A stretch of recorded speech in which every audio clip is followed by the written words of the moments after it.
उन्होंने कहा I love, हम नाम नहीं लेंगे, नहीं इसलिए नहीं लेंगे कि अपना मामला नहीं है तो अपन क्यों लें। अपने देवी देवताओं का हम लेंगे, हमारे कम हैं क्या? अच्छी बात, आई लव मोहम्मद ऐसा कहा, अच्छी बात, क्या बुराई, कोई बुराई नहीं। लेकिन ये जो पाछे से तुमने बयान दिए ना कि सर तन से जुदा कर दें, इससे हमें दिक्कत है।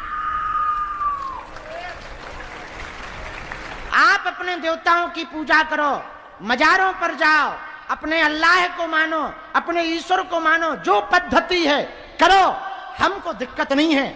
लेकिन तुम हिंदुओं को या हिंदुओं के त्योहारों को टारगेट नहीं कर सकते, ये तुम्हें अधिकार नहीं है।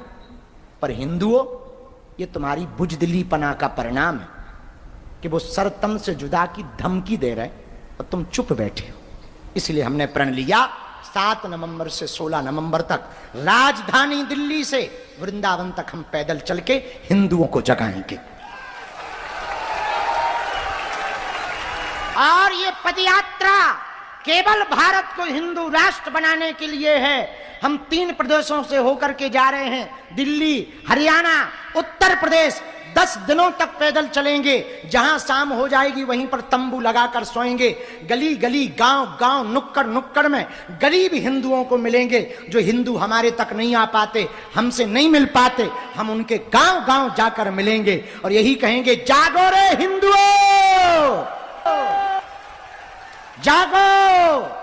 यदि तुम आज नहीं जागे तो आज वो सर तन से जुदा करने की बात कह रहे, कल वो तुम्हारा सर तन से जुदा कर देंगे। फिर बाद में मत कहना किसी ने जगाया नहीं। और दूसरी बात, एकमात्र धीरेन्द्र कृष्ण शास्त्री के पदयात्रा करने से देश में बदलाव नहीं होगा। इस देश में प्रत्येक परिवार में एक धीरेन्द्र कृष्ण शास्त्री पैदा होना जरूरी है, तभी भारत हिंदू राष्ट्र बन जाएगा। एक विवेकानंद का पैदा होना जरूरी है, तभी भारत हिंदू राष्ट्र बन पाएगा। हमारी प्रार्थना है, तुम कल के इंतजार में मत रहो, आज और अभी से प्रण लो। मनुष्य तन पाकर यदि तुमने 3 काम नहीं किए तो धिक्कार है तुम्हारे मनुष्य तन पर। पहला काम भगवान की भक्ति, दूसरा काम राष्ट्र की भक्ति और तीसरा काम मनुष्य तन की सेवा।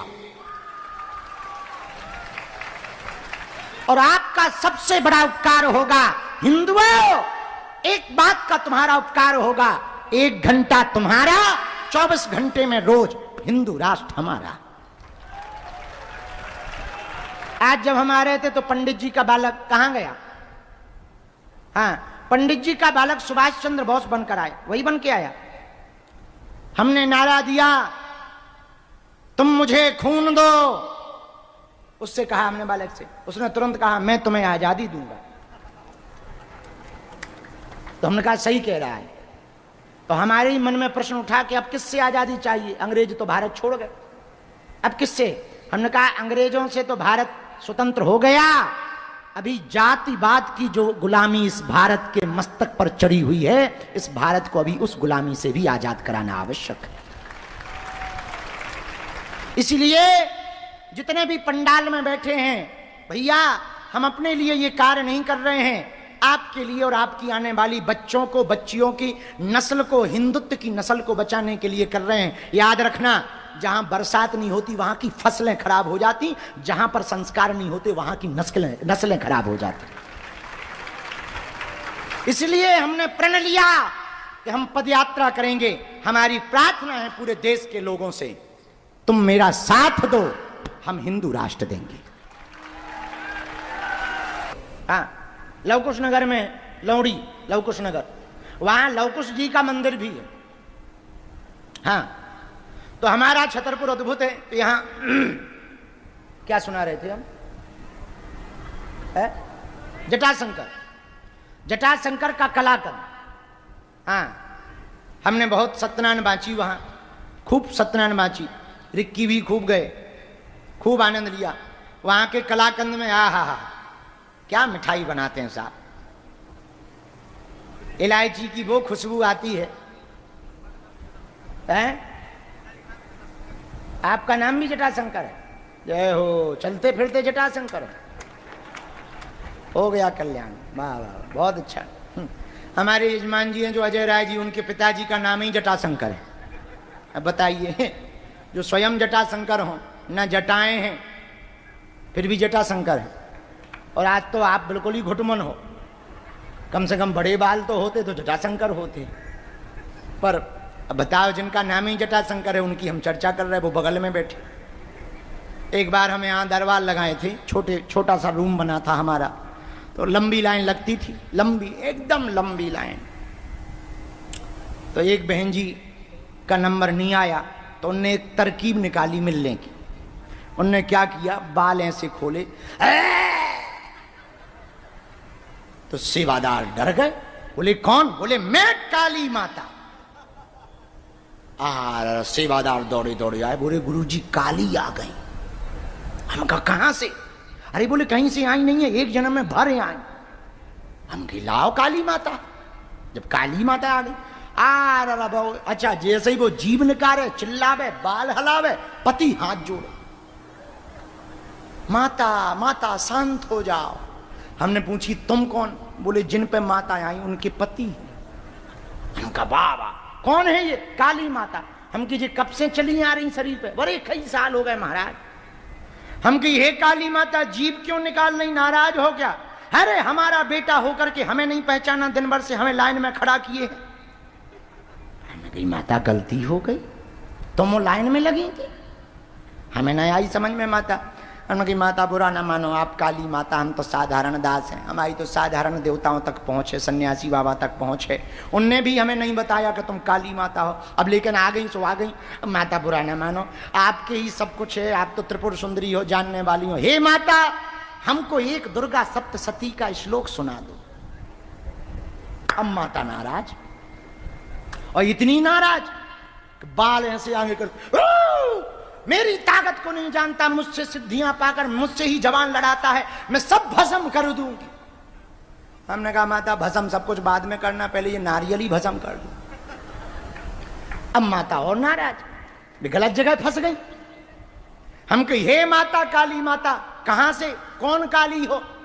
मैं कलकत्ते वाली। अरे हम की मान लिया कलकत्ते वाली। हम की फिर तो मंदिर सूना होगा। अब भी और नाराज हो गए, भयंकर नाराज हो गई।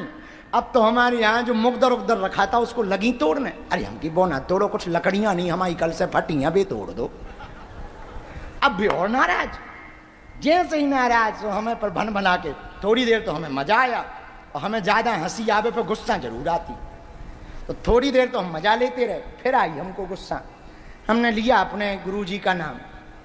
हम कहा काली माता, और बताओ मुन्ना से कब से नहीं मिली हो? जीभ तुरंत बाहर हो गई, और उसके पति की उसकी लड़ाई मुन्ना नाम ही से रोज होती, और हमने जलत पे नमक छिड़क दिया। जैसे ही कहा मुन्ना से कब से नहीं मिली हो, हमने कहा माता परसों तो बात भई थी उसे। पति को दिमाग भन भनागा, दे पटा। माता तुरंत बाल समेटत नजर आई, और हमने पतिया बुला के 2-4 ज्ञान और दो। बाद में पता नहीं है कि रिश्ता बचा के नहीं बचा, लेकिन ये पता है कि उस दिन के बाद हमारे दरबार में, अरे भाई हमने देवी का मजाक नहीं बनाया, आप बुरा मत लेना, अन्यथा वो त्रिपुर सुंदरी आद्य शक्ति, जिसकी सीमा शक्ति की नहीं। हमारी 3 पीढ़ी हनुमान जी की सेवा करत करत गुजर गई। हमें को 17, 18, 19 साल हो गए सेवा करत, 19 साल हो गए सेवा करत। हनुमान जी की पूंछ को एक बाल नहीं दिखाना, और किसी इतना मल से भरा शरीर, आंखों में क्या निकलता है? कीचड़। कान में क्या निकलता है? कचरा। नाक में क्या निकलता है? कचरा। मुंह में सुबह ब्रश ना करो तो क्या निकले? गंदगी। मन से भरा शरीर, इस अपवित्र शरीर में वो पराम्बा बैठ जाएगी, और तुम झेल लोगे, उसकी शक्ति को झेल लोगे। उनकी कृपा हो सकती है, उनका आशीर्वाद हो सकता, लेकिन वो शरीर में नहीं आ सकती।